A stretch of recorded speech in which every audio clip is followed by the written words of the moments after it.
दान पुण्य करते हैं, माता पिता की सेवा करते हैं। भगवान को जब जैसा बनने की जरूरत पड़ती है ना, भगवान तब तैसा बन के आ जाते हैं। भगवान तो अपने भक्तों के लिए नरसिंह बन गए, बराह बन गए। का कैसे बने जरा हमें बताओ। का सुनो, कश्यप महाराज की 13 पत्नी थी। 13 पत्नी में एक का नाम था अदिति, दूसरी का नाम था अदिति। अच्छा, माता अदिति ने जिन संतानों को जन्म दिया वो सभी संतान देवता हैं।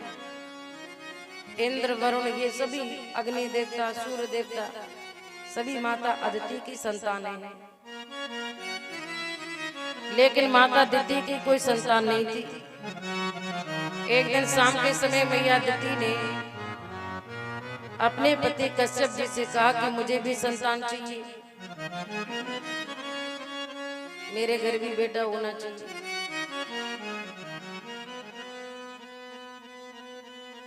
कश्यप जी ने कहा कि देखो देवी अदिति, ये शाम का समय है और सायंकाल के समय पर ऐसा कामोपन भाव अपने हृदय में जागृत नहीं करना चाहिए, क्योंकि इस समय का जो गर्भधारण संतान होगी वो राक्षस प्रवृत्ति की होगी, दैत्य प्रवृत्ति की होगी, दुष्ट होंगी। लेकिन पत्नी के सामने पति को झुकना पड़ा। कश्यप जी ने कहा कि बेटा तो होगा लेकिन दैत्य प्रवृत्ति का होगा। मैया अदिति ने कहा तो मुझे ऐसी संतानें नहीं चाहिए।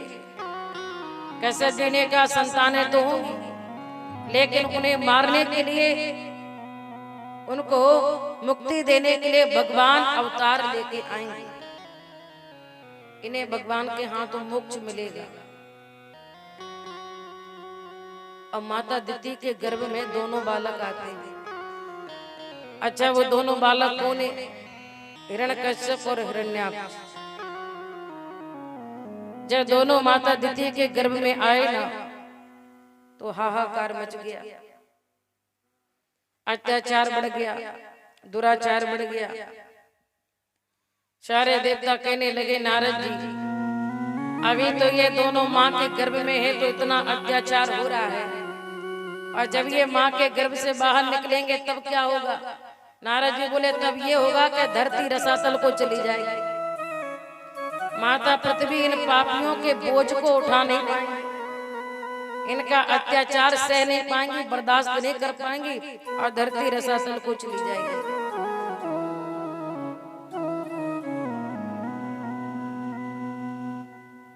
और ऐसा ही हुआ। जब दोनों ने जन्म लिया, इतना अत्याचार किया कि माता पृथ्वी उनके पाप के बोझ को सह नहीं पाई, रसातल को चली गई। रसातल को चली गई। लेकिन ये दोनों जिंदा हैं, मरे नहीं, आकाश में उड़ रहे हैं। और उधर से नारद जी आ रहे थे, इधर से हिरण्याक्ष जा रहा था। नारद जी आ रहे, श्रीमन नारायण नारायण नारायण श्रीमन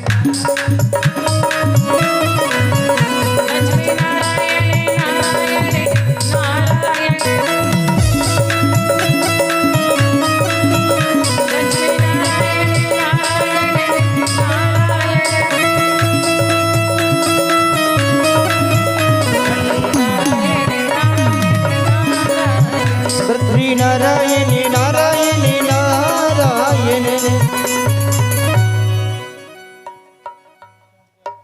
अब इधर से नारद जी जा रहे, उधर से हिरण्याक्ष जा रहा।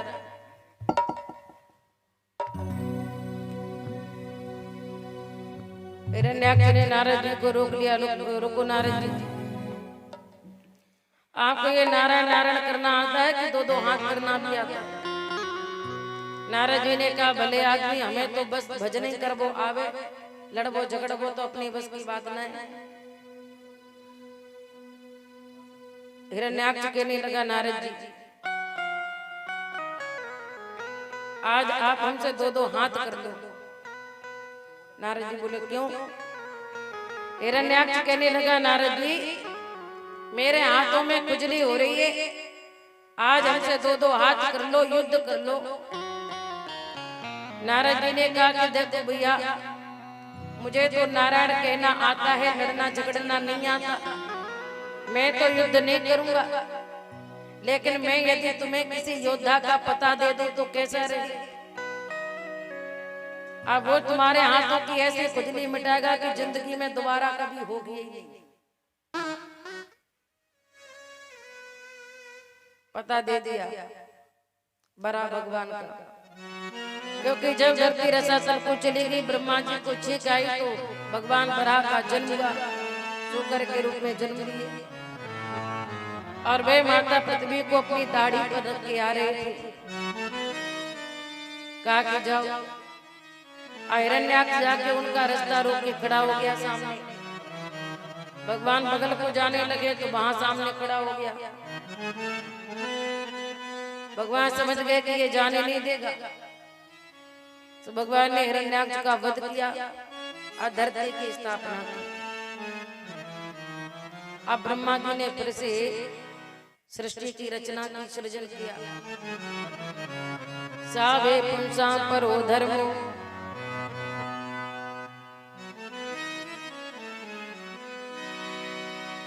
श्रीमद् भागवत में व्यास जी लिखते हैं क्या, सावे पुंसा परो धर्मो यतो भक्ति रधोक्षजे, आगे तुक प्रतिहता आयात्मा संप्रसीदति।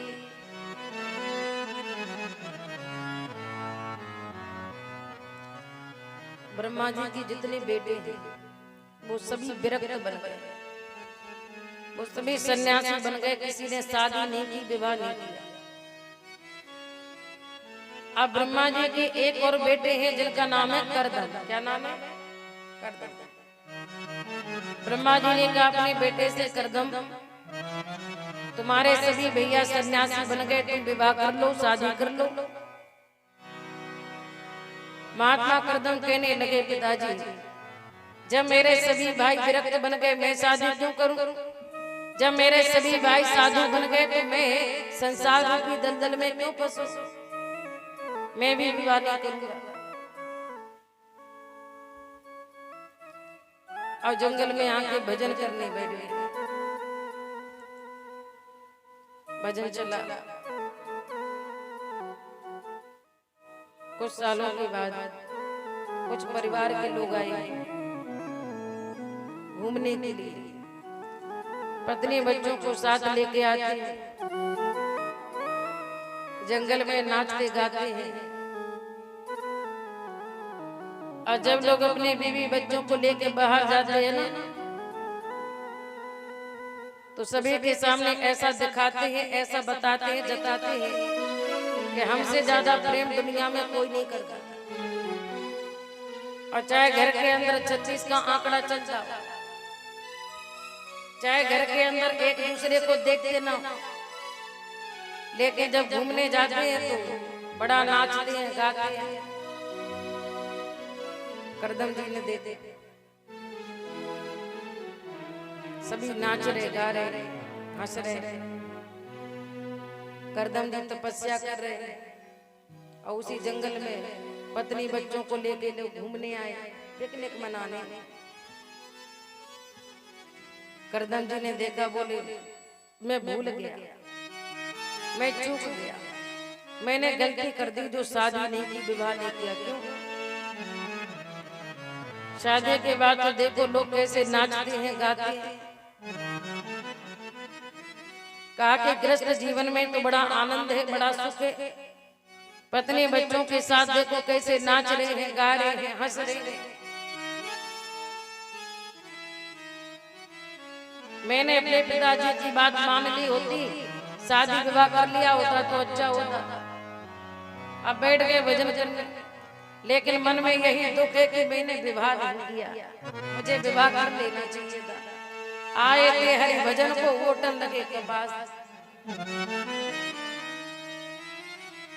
और दुखी होके भजन करो तो ऐसा भजन किस काम का? बताओ। अपना रो रो के भजन करो तो ऐसा भजन किस काम का?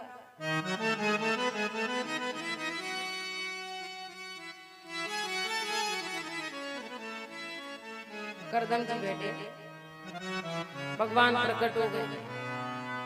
भगवान ने कहा करदम जैसे वरदान मांगो, हम आपके तब से प्रसन्न हैं, खुश हैं। करदम जी को बड़ी शर्म आ रही, अब हम भगवान से कैसे कह दें कि हमें विवाह करना है, शादी करना है। करदम जी ने कहा बस प्रभु आपका दर्शन हो गया, और क्या चाहिए। और आपको देखने के बाद भला मन में कोई इच्छा प्रकट हो सकती है क्या।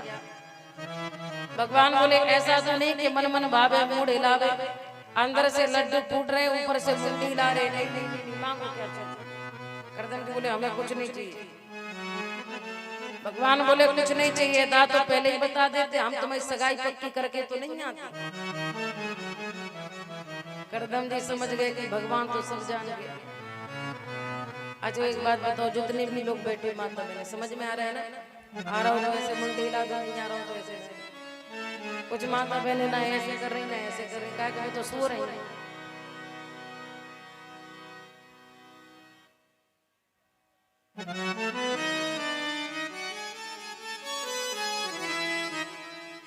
बोलो जय श्री कृष्ण।